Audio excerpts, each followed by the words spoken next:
नमस्कार, अधिकार एक्सप्रेस में आप सभी का स्वागत है। मैं हूं वीरेंद्र द्विवेदी। हमारे देश में बच्चों को प्राथमिक से लेकर उच्चतर माध्यमिक तक की स्कूली शिक्षा कई चरणों में दी जाती है, जिसमें पहला चरण है प्राथमिक शिक्षा, प्राइमरी एजुकेशन, यानी कक्षा 1 से 5 तक। दूसरा उच्च प्राथमिक शिक्षा यानी अपर प्राइमरी एजुकेशन, कक्षा 6 से 8 तक। तीसरा माध्यमिक शिक्षा यानी सेकेंडरी एजुकेशन, 9 से 10 तक की शिक्षा, जिसे अंग्रेजी में हाई स्कूल की शिक्षा भी कहा जाता है। जबकि चौथा है उच्चतर माध्यमिक शिक्षा यानी अपर सेकेंडरी एजुकेशन, यानी कक्षा 11 से 12 तक की शिक्षा, जिसे इंटरमीडिएट कहा जाता है। पिछली बार हमने आपको उत्तर प्रदेश के शासकीय प्राथमिक विद्यालयों के सहायक अध्यापकों के साथ ही उच्च प्राथमिक विद्यालयों के सहायक अध्यापकों के विषय में विस्तार से जानकारी दी थी। आज हम आपको उत्तर प्रदेश के ही अशासकीय सहायता प्राप्त उच्च प्राथमिक विद्यालयों यानी जूनियर हाई स्कूल के सहायक शिक्षकों के विषय में विस्तार से जानकारी देने जा रहे हैं। आइए शुरू करते हैं।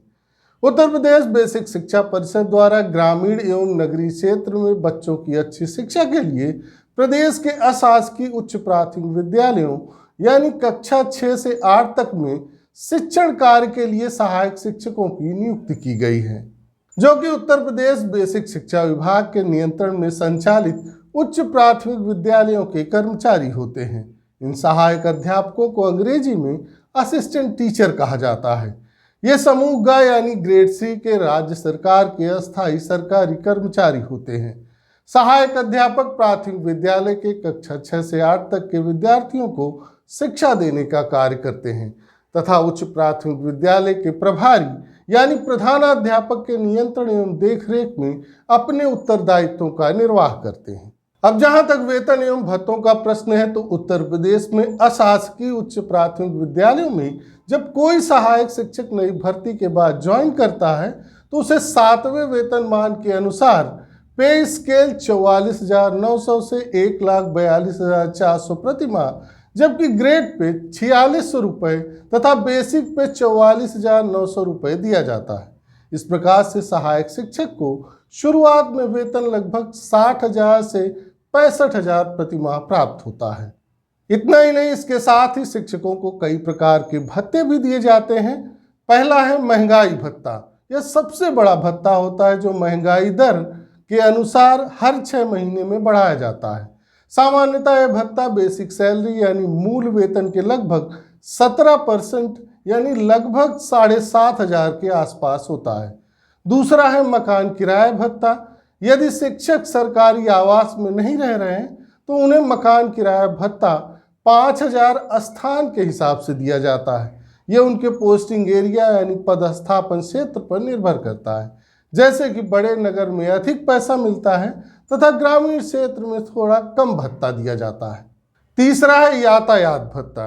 यह भत्ता विद्यालय तक आने जाने के खर्च के लिए दिया जाता है।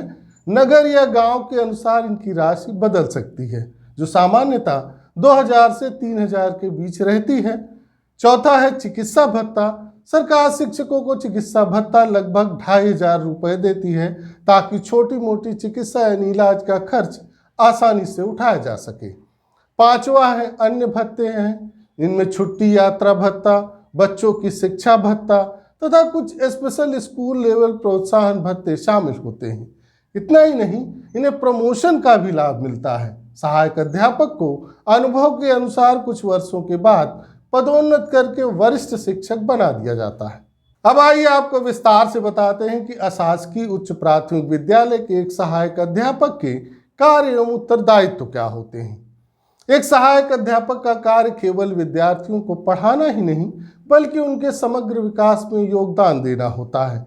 इसलिए शिक्षक विद्यार्थियों को विषयों की गहरी समझ देते हैं। इसके साथ ही विद्यालय के शैक्षणिक वातावरण को बेहतर बनाने का कार्य करते हैं। प्राथमिक शिक्षा के विपरीत उच्च प्राथमिक विद्यालय के सहायक अध्यापक अपने अपने क्षेत्रों के विशेषज्ञ होते हैं। वह अलग अलग प्रकार के शिक्षण शैलियों तथा दृष्टिकोणों से परिचित होते हैं, जिससे छात्रों में आलोचनात्मक सोच, विश्लेषणात्मक कौशल एवं स्वतंत्र सीखने की क्षमता विकसित हो सके।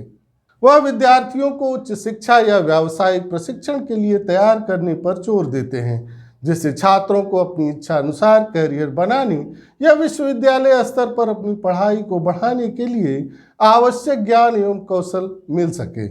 विद्यार्थियों को मुख्य विषय जैसे गणित, विज्ञान, भाषा, कला एवं सामाजिक अध्ययन आदि का अध्ययन कराते हैं। इसके साथ ही कला, शिल्प, खेल, पुस्तकालय आदि में भी छात्रों की रुचि विकसित करते हैं तथा छात्रों की प्रगति की निगरानी एवं उनका मूल्यांकन भी करते हैं। गृह कार्य यानी होमवर्क, परीक्षण यानी टेस्ट तथा परीक्षाओं की तैयारी करवाते हैं। विद्यार्थियों की प्रगति का रिकॉर्ड रखते हैं तथा उनकी रिपोर्ट बनाते हैं। विद्यालय की दैनिक गतिविधियों में भाग लेते हैं तथा अनुशासन को बनाए रखते हैं। विद्यालय के प्रशासन तथा अभिभावकों के साथ तालमेल बनाकर बच्चों के विकास पर ध्यान देते हैं। इस प्रकार से कुल मिलाकर देखा जाए तो सहायक शिक्षक का शिक्षण एवं मार्गदर्शन बच्चों की व्यक्तिगत वृद्धि से जुड़ा हुआ कार्य होता है। जहां तक सहायक अध्यापक की शैक्षिक एवं आयु की योग्यता का प्रश्न है तो उसके पास किसी मान्यता प्राप्त विश्वविद्यालय से स्नातक की डिग्री होनी चाहिए। इसके साथ ही बीटीसी, डीईएलईडी, बीएड, एनटीटी जैसी शिक्षण योग्यता भी अनिवार्य है।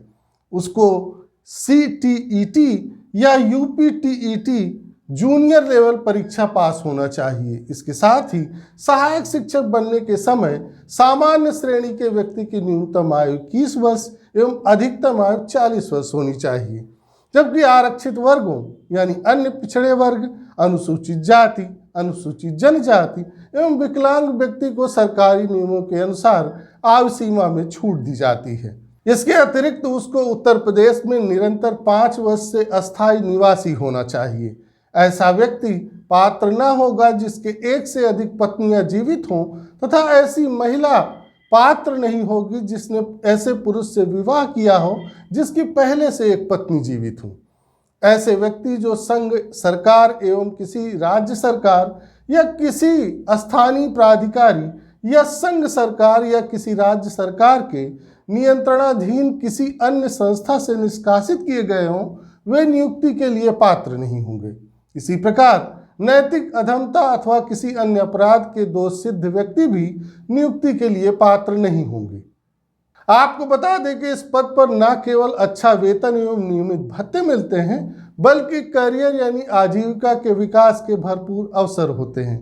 विशेष बात यह है कि सेवा में शिक्षक को समाज में एक सम्मानित स्थान मिलता है तथा शिक्षा के क्षेत्र में योगदान देने का मौका भी मिलता है। लेकिन इसके बावजूद उच्च प्राथमिक विद्यालय के अधिकतर शिक्षक अपने उत्तरदायित्व पर खरे नहीं उतरते हैं, जो बहुत ही चिंता की बात है।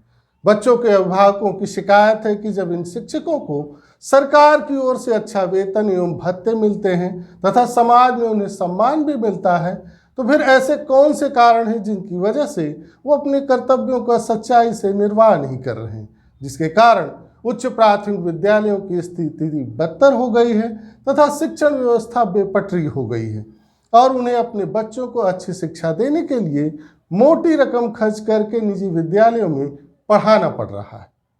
अब यदि आपके मन में कोई प्रश्न या सुझाव हो तो आप कमेंट बॉक्स में हमें लिख सकते हैं। साथ ही आपसे निवेदन है कि इस जानकारी को जन जन तक पहुंचाने के लिए व्हाट्सएप, फेसबुक, इंस्टाग्राम या अन्य सोशल मीडिया पर शेयर अवश्य करें। आज बस इतना ही। धन्यवाद।